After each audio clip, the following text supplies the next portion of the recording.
ces mouvements citoyens qui essayaient un peu aussi de défendre les intérêts du peuple, et c'est dangereux. Je ne dis pas que le gouvernement ne travaille pas pour l'intérêt du peuple, je ne dis pas que le président Félix Tshisekedi ne travaille pas pour l'intérêt du peuple, mais face aux égarements du pouvoir, face à l'abus du pouvoir, c'est l'opposition qui fait l'arbitrage, qui joue le contrepoids, qui essaie un peu de rappeler les dirigeants à l'ordre, juger l'action aussi du gouvernement et faire les contrôles.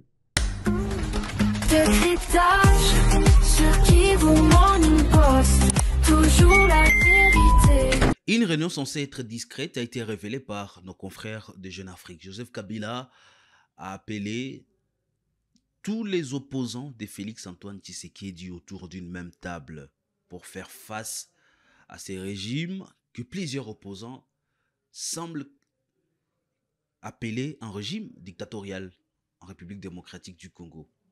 L'opposition va se rencontrer alors que Félix-Antoine Tshisekedi a dit oui, un dialogue avec les Congolais, mais sous une condition.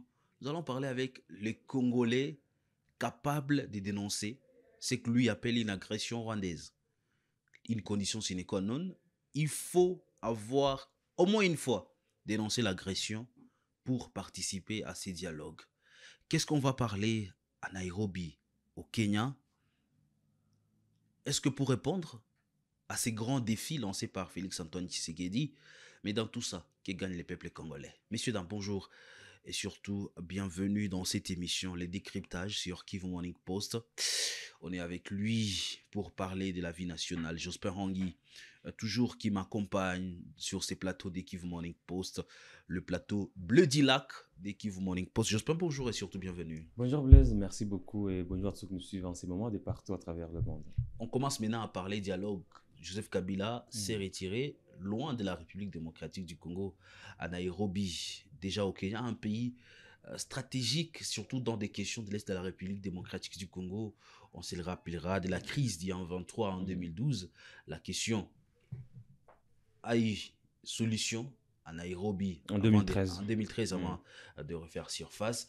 Pourquoi Joseph Kabila a choisi ces pays? Pour encore appeler l'opposition, surtout cette opposition qui fera face à Félix-Antoine Tshisekedi. Il est resté en Afrique depuis son exil. Ça va faire maintenant 2 ans qu'il n'est plus au pays. Il est entre l'Afrique du Sud, la Namibie et le Kenya.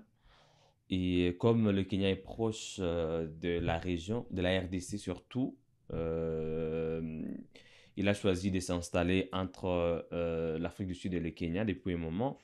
Et comme vous veniez de le dire, le Kenya, c'est un pays qui a toujours offert son hospitalité aux politiques congolais, que ce soit ceux de l'opposition ou de la majorité. La formation CASH a été formée à Nairobi, la formation de la coalition entre Kamere et Félix Tshisekedi.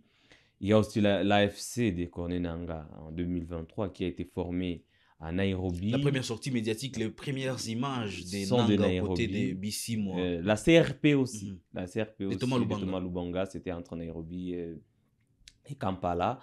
Mais ce n'est pas ça l'important. L'important à souligner, c'est qu'aujourd'hui, Kabila, il est opposant. Il est opposant à Félix Tshisekedi. Le pays traverse une crise multiforme, crise sécuritaire, crise socio-économique et crise surtout politique. Et au sein de l'opposition, on ne sait pas désigner un chef de file depuis un moment. Et ça, c'est un sérieux problème pour les opposants congolais parce que l'opposition a été fragilisée par les conflits armés dans l'est du pays. Le pouvoir a utilisé ce conflit pour neutraliser l'opposition parce que chaque opposant qui veut parler des problèmes des Congolais, qui veut hausser le ton, qui veut hausser la voix, il est traité de complices de l'AF-123, des complices du Rwanda. C'est-à-dire que ce conflit a été utilisé par le pouvoir pour dicter le rythme, pour dicter le sujet. On va parler de quoi? Si les opposants essaient de parler de la corruption, ils sont associés aux agresseurs. S'ils essaient un peu de parler de détournement, ils sont liés à l'AF-123. Quelqu'un qui essaie un peu de parler de la mauvaise gestion, de la mauvaise gouvernance. Il est traité des Rwandais. Il est traité des Rwandais. C'est comme Matata Pogno qui a été condamné aussi à 10 ans de prison avant de quitter le pays ou avant de prendre fuite. il insistait sur des questions de bonne gouvernance, de leadership. Et pour lui, le Congo souffrait d'un problème de leadership et de gouvernance. On peut parler aussi de Moïse Katumbi, qui a été aussi contraint à l'exil parce qu'à un moment donné, on voulait l'associer à la F-123. On a commencé par neutraliser son conseiller spécial, Salomon Idi Kalonda, qui a été d'ailleurs détenu avant d'être relâché et postulé à l'élection sénatoriale. Il avait été traité des complices de l'F-123. On a commencé à parler de certains jeunes qui viendraient infiltrer le Katanga. Vous savez dans quelles conditions Moïse Katumbi a quitté le pays, même si on n'en parle presque pas. Et dit qu'à peine dans cette région qui... Presque, on en parle presque pas, mais on commençait à parler de la piste des Moulondés comme une piste qui était réhabilitée pour servir des dépens d'atterrissage des Rwandais qui viendraient déstabiliser le Katanga. C'est-à-dire qu'à un moment donné, l'opposition a été fragilisée et aujourd'hui, elle est fragile. C'est pourquoi le président l'a traité d'opposition et a pété à un moment donné quand il faisait ses tournées à l'intérieur du pays. C'est-à-dire une opposition faible, fragile. Alors que c'est dangereux pour le pays, surtout un pays démocratique pour la RDC, où certains dirigeants s'arrogent le pouvoir de prendre tout ce qui appartient au peuple.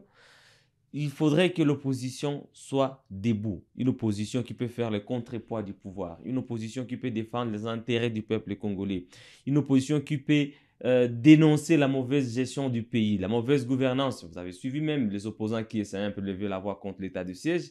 Jusqu'à aujourd'hui, en Ituri, c'est quelques opposants qui continuent de s'opposer à l'état de siège sont traités maintenant des collaborateurs de la CRP de Thomas Lubanga. Avant, c'était des collaborateurs Live 123. Jimmy Nzial, l'ancien porte-parole. Vous voyez, vous avez suivi le porte-parole de l'armée en Ituri traiter le député Rakan Gracien de complice de Live 123. Parce que tout simplement, le député qui est de l'opposition aussi, il n'est pas d'accord avec la gestion de la province par les militaires. C'est chaque 15 jours que les députés prorogent l'état de siège. Mais pour quel résultat? Essayez juste d'en parler. Vous êtes traité des Rwandais. Vous avez suivi même au Nord Kivu avant que l'M23 contrôle le Goma et d'autres régions. Tous les opposants qui essayaient un peu de lever la voix contre l'état de siège, contre la mauvaise gestion, contre l'arbitraire, la lutte n'existait presque plus. Ces mouvements citoyens qui essayaient un peu aussi de défendre les intérêts du peuple, et c'est dangereux. Je ne dis pas que le gouvernement ne travaille pas pour l'intérêt du peuple, je ne dis pas que le président Félix Tshisekedi ne travaille pas pour l'intérêt du peuple, mais face aux égarements du pouvoir, face à l'abus du pouvoir, c'est l'opposition qui fait l'arbitrage, qui joue le contrepoids, qui essaie un peu de rappeler les dirigeants à l'ordre, juger l'action aussi du gouvernement et faire les contrôles du gouvernement, chacun dans son secteur. Je le dis encore ici hier, problème d'embouteillage, de naufrage, mais le ministre des Transports, le VPM des Transports n'a jamais été interpellé, personne ne parle de lui. Parce qu'à l'interne, c'est l'un des protégés du régime. Mais non, à l'extérieur de l'appareil politique en place, il y a l'opposition. Mais quelle opposition fragilisée et fragmentée. Mais non, face à tous ces problèmes aujourd'hui, il y a Joseph Kabila qui est devenu aussi opposant à Félix Tshisekedi. Et les condamné à mort. Bien sûr, il est condamné à mort par la haute cour militaire. Une condamnation controversée, même à l'international. Mais quand même, c'est déjà imprononcé. Mais moi, je me dis maintenant que Kabila, il veut peut-être prendre cette place de chef de file de l'opposition. Face à cette fragmentation, face à cette fragilité observée, face à cette neutralisation, comme je le disais, tout opposant qui veut sortir la tête de l'eau, il est rwandais, il est complice. Pourquoi Kabila peut se lancer sur cette voie aujourd'hui? Parce qu'il a tout perdu? Il prend peut-être sa responsabilité d'un homme d'État. Parce que je vais commencer par étaler la situation à l'interne. Vous savez que même certains opposants ont été empêchés de se rendre en Afrique du Sud récemment pour participer à une conférence annuelle et régulière qui a toujours eu lieu, mais parce que le Congo est en crise, des politiques congolais ne doivent plus aller participer à des forums où on parle des questions d'Afrique ou des questions de la sous-région. Ça, c'est déjà de l'entrave à la démocratie. Et certains opposants ont peur de parler des questions cruciales pour le pays parce qu'ils vivent en RDC, ils vivent à Kinshasa. Ils savent qu'à la moindre escarmouche, comme le président le disait, ils peuvent se faire arrêter. La DIMIAP est remplie d'opposants. Des généraux aussi. C'est-à-dire que ce n'est pas seulement l'opposition qui est fragilisée, même l'armée à un moment donné. Maintenant, face à ces abus, parce que ça reste un abus de pouvoir, même si on peut dire le contraire, face à cet abus de pouvoir-là, il faut qu'il y ait une opposition qui se réorganise. Surtout que le pays est en train d'aller vers la fin des mandats, du deuxième mandat. En 2028, normalement, il ne les reste élections. que 1100 quelques jours. En 2028, les Congolais doivent savoir qui va ou qui vont diriger la destinée de ces grands peuples, de ces grands pays. Et si ça ne se décide pas aujourd'hui, je vous jure, Blaise, l'histoire va se répéter, elle risque de se répéter. Nous savons ce qui s'était passé à Genève. Les opposants avaient du mal à se réunir, à former un bloc. Quand ils étaient d'accord, là je parle de 2018, quand ils étaient d'accord sur un candidat de l'opposition qui était Martin Fayoulou Madidi à l'époque, il y a eu des frustrations à l'interne. C'est qu'il s'était retiré, il avait retiré sa signature et il est allé avec Kamere former le cash à Nairobi, où Kabila reçoit Matata Ponyo et d'autres opposants. Et Nanga les reconnaît toujours, il a donné gratuitement les pouvoirs. Malheureusement, ça s'est dit toujours. Et l'histoire, parce que Martin Fayoulou avait été présenté comme le candidat de la Mouka, il avait été voté massivement, mais l'opposition était déjà fragile parce qu'il n'y avait pas ces blocs-là. En 2023, l'histoire se répétait. C'est presque à la dernière minute que Délice Sanga, Matata Ponyo ont accepté d'accompagner la candidature de Moïse Katumbi. Mais c'était après une turbulence au sein de l'opposition. On ne savait pas qui prend le lead, qui est le chef des files. Et c'est le moment pour l'opposition de se préparer à cette élection.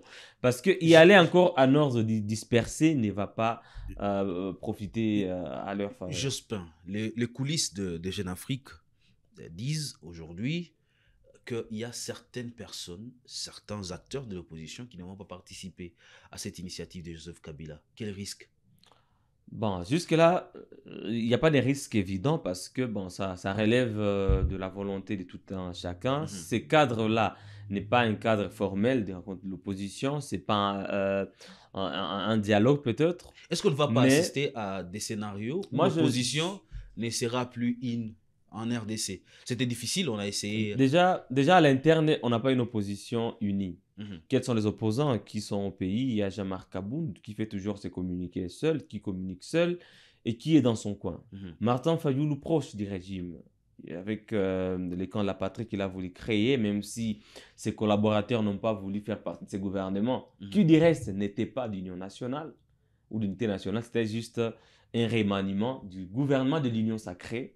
Alors, certains de ses proches, comme Prince Epengi, ont cru que c'était un piège qui était tendu à l'opposition. Ils ont préféré ne pas aller partager peut-être le mandat de Félix Tshisekedi. Et jusqu'à présent, il n'y a pas de gouvernement d'union nationale. C'est un gouvernement d'union sacrée, un gouvernement issu de la majorité parlementaire, parce que Félix Tshisekedi détient aujourd'hui avec son union sacrée la majorité parlementaire, la majorité au Parlement, à l'Assemblée nationale et au Sénat. Il a tout, le cours des tribunaux, il a l'armée. Donc, il a tous les moyens à sa disposition pour apporter des solutions concrètes aux problèmes des Congolais, notamment l'insécurité, la faim, le chômage. Aujourd'hui, la RDC grimpe encore parmi les pays les plus pauvres ou les plus affamés du monde. C'est pas normal avec toutes les richesses que nous détenons. C'est-à-dire que le président a tous les moyens à sa disposition pour apporter des solution au problème des Congolais. Malheureusement, quand ça ne se fait pas, il n'y a pas ce contrepoids, il n'y a pas cette opposition qui essaie un peu de bousculer. C'est lui qui impose le rythme, c'est lui qui impose le sujet. Quand il a voulu parler du changement de la Constitution, il l'a fait et il a déclaré haut et fort que personne n'allait le lui interdire. Donc c'est lui le maître des jeux, c'est lui qui impose le rythme, il dit ce qu'il veut, quand il veut, il impose le sujet et l'opposition est un peu fragilisée, intimidée. Et seuls ceux qui sont en exil essaie encore d'élever la voix. C'est pourquoi je pense, Blaise, répondant maintenant à votre question, l'unité de l'opposition aujourd'hui doit venir de l'extérieur. Parce que de l'intérieur, l'opposition est fragilisée. Pour ne pas dire même infiltrée, quand on sent certains opposants qui répondent textuellement à la demande du président. Vous avez suivi la demande du président à Bruxelles quand il s'adressait à la diaspora.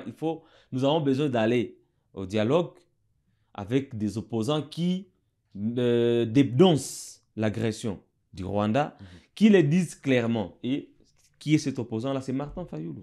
Vous allez suivre même ses derniers tweets.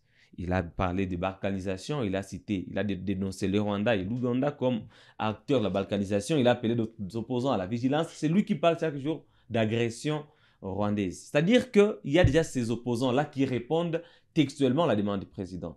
Ça, c'est déjà une fragmentation à l'intérieur, c'est déjà une fragilisation de l'opposition. Il faudrait que l'opposition ait le même langage. Mais en face... Je pose ma question et vous allez poursuivre votre idée. L'intérêt de la population, c'est de voir quand même la crise à l'est de la République démocratique du Congo prendre fin.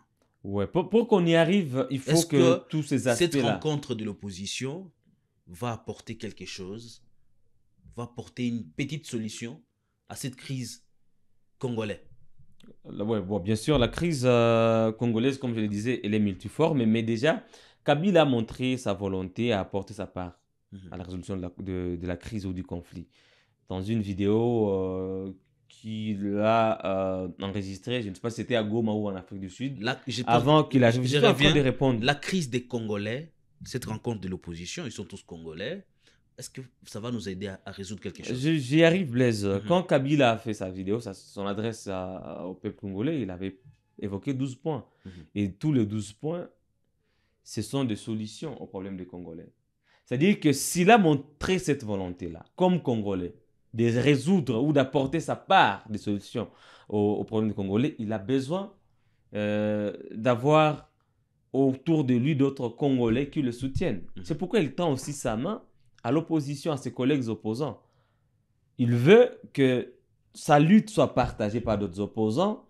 Il veut que toutes ces solutions-là, toutes ces pistes de solutions qu'il a proposées soient soutenues et soient portées par d'autres opposants. Voilà pourquoi il les appelle. Ce n'est pas pour la première fois. On avait encore parlé d'une autre rencontre peut-être avortée qui serait prévue entre Nairobi encore et Addis Abeba. On en a parlé ici. C'était avorté.